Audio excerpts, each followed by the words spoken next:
तुम्हाला सगळ्यांना आज हनुमान जन्मोत्सवच्या आणि चैत्र पौर्णिमेच्या खूप खूप शुभेच्छा। आजचा दिवस बघा खूप महत्त्वाचा आहे, खूप पवित्र आहे, खूप शुभ आहे आणि आजच्या दिवशी आपल्याला या शुभ दिवशी संध्याकाळी एके ठिकाणी दिवा लावायचा आहे। यासोबतच हनुमानांना एक विशेष पान अर्पण करायचं आहे की ज्यामुळे आपल्या आयुष्यातले दुःख, संकट, अडचणी निघून जातात। आपल्या आयुष्यामध्ये भरभरून दिव्यासारखा प्रकाश येतो आणि अंधार निघून जातो।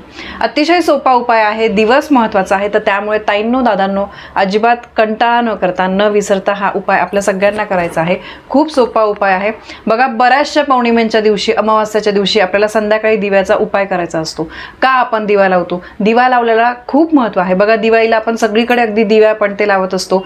देवाऱ्यामध्ये रोज आपण सकाळ संध्याकाळ देवांसाठी दिवा लावत असतो। दिवा जो आहे ना, तर त्या दिव्याशिवाय कुठलीही पूजा किंवा कुठला दिवस जो आहे, कुठली सेवा जी आहे, कुठलं पारायण जे आहे ते पूर्ण होत नाही। दिव्याच्या साक्षीने आपण सगळं काही करत असतो, म्हणून अमुक एक शुभ दिवशी आपल्याला दिव्याचे उपाय करायचे असतात। तर बघा, हनुमान जयंतीच्या दिवशी असा जर दिवा तुम्ही लावला तर बघा, आज हनुमान जयंतीला तुम्ही जर असा दिवा लावला ना, तर तुमच्या आयुष्यामध्ये 7.5 चाललेली असेल, काही तुमच्या पत्रिकेमध्ये, कुंडलीमध्ये शनीचे काही दोष असतील तर ते 100% निघून जातील। आणि हा दिवस खूप महत्त्वाचा आहे। चैत्र पौर्णिमेला हनुमानांचा जन्म झाला होता अशी मान्यता आहे, तर त्यामुळे आजच्या दिवशी काही खास उपाय आपण करायलाच पाहिजे। तर सगळ्यात पहिले बघा, मी तुम्हाला सांगते की आज आपल्याला जसं मी सांगितलं की लाल रंगाचे कपडे जे आहे किंवा केशरी रंगाचे कपडे जे आहे तर ते परिधान करून आपल्याला मंदिरामध्ये जायचं आहे। मारुतीरायांच्या, हनुमानांच्या मंदिरामध्ये जायचं आहे आणि हनुमानांच्या मूर्तीसमोर तुम्हाला जाईच्या तेलाचा दिवा लावायचा आहे। बघा, जायचं तेल जे आहे जिथे देवाचं सामान मिळतं तिथे मिळून जाईल। अगदी तुम्ही छोटीशी बाटली आणली आणि म्हणजे जर मोठी मिळत असेल तर ते नंतर आपण देवांना पण वापरू शकतो, पण जायच्या तेलाचा दिवा तुम्ही जमल्यास नक्की लावा। मान्य आहे, आज बघा हनुमानांच्या मंदिरामध्ये सगळीकडे प्रचंड गर्दी असेल। अगदी छोटे मंदिर असतील तरी सुद्धा गर्दी असेल, मोठ्या मंदिरांमध्ये तर असेलच। आमच्या इथे ना अगदी झाडाच्या खाली अगदी छोटंसं असं पारावर मंदिर आहे हनुमानांचं, मारुतीचं। त्या मंदिरामध्ये सुद्धा इतकी गर्दी असते आणि तिथे जवळपास हनुमान जयंतीच्या आधी 5 दिवसपासून कार्यक्रम चालतात। तिथे बरेचसे कार्यक्रम घेतले जातात, भजन वगैरे असतात। सगळ्या प्रकारचा हनुमान जन्मोत्सव जो आहे तो 5 दिवस साजरी केला जातो। मंदिर पाहायला गेलं अगदी छोटंसं आहे, अगदी एवढंसं मंदिर आहे, तिथे छोटीशी मूर्ती आहे, खूप सुंदर आहे। पण सांगायचं म्हणजे की हनुमान जन्मोत्सवच्या आजच्या दिवशी मंदिरांमध्ये गर्दी असेल, पण तरी पण जमल्यास तुम्ही एक दिवा लावा जाईच्या तेलाचा। त्यामध्ये बघा, तुम्ही तो दिवा जो आहे तो तुम्ही कणकेचा घेऊ शकता किंवा मातीची पणती घ्या, ती तर अतिशय उत्तम। एकदम मूर्तीसमोर आपल्याला लावायला जमत नसेल तर त्या मंदिराच्या आजूबाजूला कुठेतरी तुम्ही कोपऱ्यात छान एखाद्या झाडाजवळ लावला तरी सुद्धा चालेल। आणि जमल्यास बघा, मारुतीच्या मंदिरामध्ये तिथे हनुमान चालीसा असते किंवा बाकी इतर स्तोत्र वगैरे असतात, ते तुम्ही दिवा लावल्यानंतर नक्की म्हणा।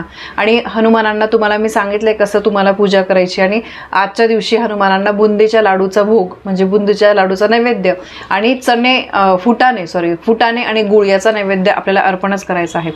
या नैवेद्यामुळे आपल्या कुंडलीतली शनीची पीडा जी आहे ती कमी होते, आरोग्य उत्तम राहतं। आयुष्यातल्या अडीअडचणी, दुःख, संकट सगळे काही हनुमान जे आहे तर ते हिरावून घेत असतात। हा उपाय तुम्ही रामाच्या मंदिरात सुद्धा करू शकतात, कारण बघा जिथे राम आहे तिथे हनुमान आहे, तर त्यामुळे रामाच्या मंदिरामध्ये सुद्धा आपण बघितलं असेल तिथे हनुमानांची मूर्ती असतेच असते।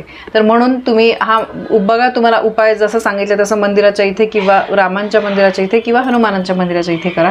जीवनातल्या सगळ्या समस्या खरंच यामुळे नाहीशा होतात। यानंतर हनुमानांना आपल्याला एक विशेष प्रकारचं पान अर्पण करायचं आहे। आपण बघा जे पान खातो ना, तर तेच पान, त्या पानामध्ये बघा कथ्था, गुलकंद, बडीशोप, खोबरं, त्यानंतर कत्री। आता या सगळ्या गोष्टी ना तुम्हाला सेपरेट मिळणार नाही, जिथे पान मिळतं, ठीक आहे, पान स्टॉलवर आपण किंवा बघा एखाद्या हॉटेलच्या इथे वगैरे बाहेर पान स्टॉल असतं, त्या पान स्टॉलवर जाऊन तुम्हाला सांगायचं आहे की देवांना अर्पण करतो तर ते पान द्या। त्या पानामध्ये फक्त चुना, तंबाखू, सुपारी या गोष्टी टाकायच्या नाही, ठीक आहे। बाकी या सगळ्या बाकीच्या गोष्टी सांगून देवांना अर्पण करायचं आहे असं पान द्या, असं जर तुम्ही सांगितलं तर ते बरोबर तुम्हाला बनवून देतात, त्या लोकांना माहिती असतं। आणि हे पान तुम्हाला हनुमानांच्या मंदिरामध्ये तुम्हाला जाऊन अर्पण करायचं आहे। हे पान अर्पण केल्यामुळे आपल्या जीवनामध्ये गोडवा निर्माण राहतो। आपल्या म्हणजे आजूबाजूचे जे लोक आहेत, आपले नातेवाईक म्हणा, नवरा बायको म्हणा, मुलगा आई वडील किंवा वडील मुलगा यांच्यातलं जे नातं आहे ते अतिशय त्याच्यामध्ये गोडवा टिकून राहतो, होतो, नातेसंबंध व्यवस्थित राहतात, आयुष्यातल्या अडीअडचणी, दुःख, संकट जे आहे तर ते दूर जातात. तर त्यामुळे असं विशेष प्रकारचं पान जे आहे ते आज हनुमानांना अर्पण करायचंच आहे. हनुमानांना आणि त्या पानामध्ये बघा लवंगसुद्धा टाकायचं आहे. हे लवंग टाकून हा जो विडा आहे तो अर्पण केल्यामुळे खरंच आपल्या आयुष्यातले सगळे दुःख संकट निघून जातात. मारुतीराय आपल्याला भरभरून आशीर्वाद देतात. त्यांचा कृपाशीर्वाद नेहमी आपल्या डोक्यावर असतो. तर त्यामुळे बघा पाहायला गेलं उपाय अगदी मी साधे सोपे सांगितलेले आहे. दिवा लावायचा आहे फक्त आणि हनुमानांना पान अर्पण करायचं आहे. यातले दोघं जमतील दोघं उपाय करा, नाही जमलं एक जमतंय तर एक उपाय तुम्ही केला तरी सुद्धा चालेल. ठीक आहे. तर बघा असा हा अगदी साधा सोपा उपाय आहे. तर आजच्या दिवशी तुम्ही कराल संध्याकाळी अशी मी अपेक्षा करते. माहिती तुम्हाला पटली असेल तर व्हिडिओला लाईक करा, शेअर करा. आपल्या चॅनलवर नवीन असाल तर सबस्क्राईब नक्की करा. धन्यवाद. श्री स्वामी समर्थ.